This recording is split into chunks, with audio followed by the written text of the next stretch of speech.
As we're going to do for correcting my upper body dysfunction, we just did the deep cervical flexors, we've done the external rotators, been the no monies. We're now going to do serratus anterior activation. So again, the names aren't so important to you guys, but what this muscle does, okay, if you remember back to the earlier videos where I was talking about what this dysfunction looks like and what happens at the scapula, I said about how the scapula should rotate upwardly. So as we raise our arms overhead, the scapula should rotate upwardly, a bit like a corkscrew. If you push the head down, the arms come up, and those two jagged edges, those two pivots rotate upwardly as well. But what happens with upper body dysfunction, if you've got those arms full and those scapulas elevate, the scapulas get stuck downwardly. Okay, so as we go to rotate our arms up, our scapulas can't rotate upwardly, so we can't get our arm as high, because in order to get our arm up to 180 degrees, we need the scapulas to rotate up fully. So, and what also happens is they tend to have this forward position, they tend to have this kind of anterior tipping, as we call it. So they tend to tip forward. So again, it gives, that's what kind of gives us that rounded, or contributes to that rounded shoulder appearance, okay? So in order to get that back, we need to get the serratus anterior working, because that does both upwardly rotate the scapula, so it helps to get them to move up. So again, we can keep that arm overhead. That's where we're going to really help to move that scapula in position so we can maintain that arm overhead, okay, so we can get that full range of motion. And also it's also going to contribute to tipping those scapulas posteriorly, so it's going to get us, help to get us out of this position, okay, keep us in that more upright position. So that's what the serratus anterior does.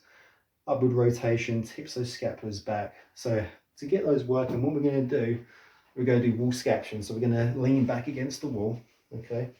We're going to have our feet away from the wall slightly. Okay, and what I'm going to do is what I need to make sure I do first of all is to make sure I get pure serratus anterior activation.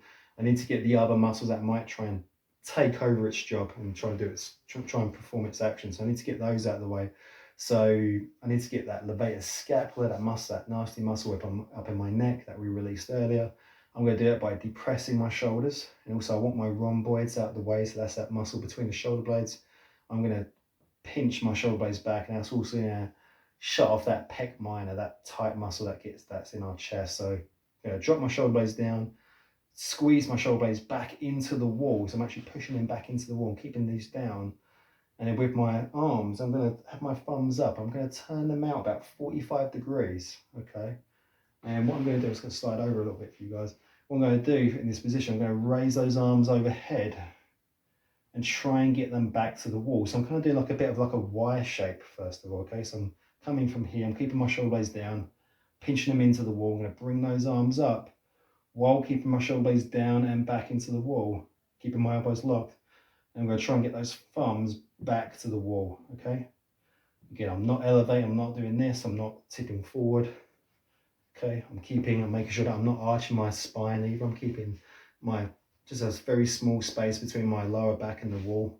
Again, I'm just going to raise those arms up, try and get my thumbs back to the wall, keep my shoulder blades down and back. I'm going to hold it 1, 2, 3, 4, come back for 2, come back up for 2, hold it 1, 2, 3, 4, coming back down. Again, I'm constantly trying to keep my scapulas down, squeezing back into the wall, back up for 2, hold it 1, 2, 3, 4, back for 2. Again, even if you guys get to about here, you don't have to get all the way up to the wall. You just use the range of motion that you have. Even if you notice you get to about here and you can't go any further because you're wanting to elevate and wanting to bring your shoulder blades away from the wall, that's fine. Just keep it strict. Go to where you can, use the range of motion you have, and work on it. You know, that's going to help to maintain those flexibility gains that you got earlier.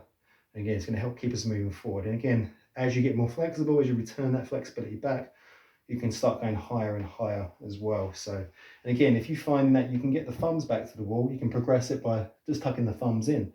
And now see if you can get the fists back to the wall. And if you want to take it even further, maybe we come out of that Y position and we go narrow. Okay, so maybe we go straight overhead while keeping the scapulas down and back. That's going to demand even more flexibility. Okay, so I can come straight up, keep my shoulder blades down and back, squeeze my shoulder blades into the wall. So maybe that's my next progression. If I want to take it even further, make it even harder, I can do an exercise called wall angels. So it's gonna be a bit like a shoulder press against the wall.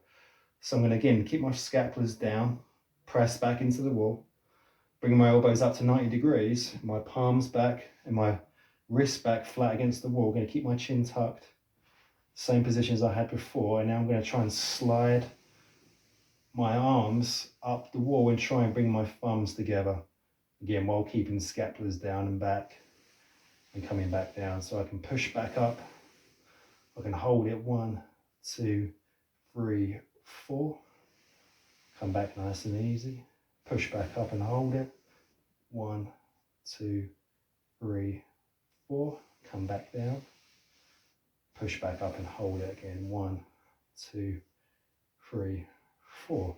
What you guys could also do, if you find that that is just a little bit too much, you could do that on the floor. You could do the scaptions on the floor, followed by the wall angels on the floor before doing it up against the wall. Okay, so those are your activations and progressions for your serratus anterior activation. Okay, so that's going to be our third activation. So we're going to do our chin tucks first, follow that by our no monies, and then we're going to do our serratus anterior activation. That's going to help to again bring back that strength in those upward rotators and posterior tippers of the scapula.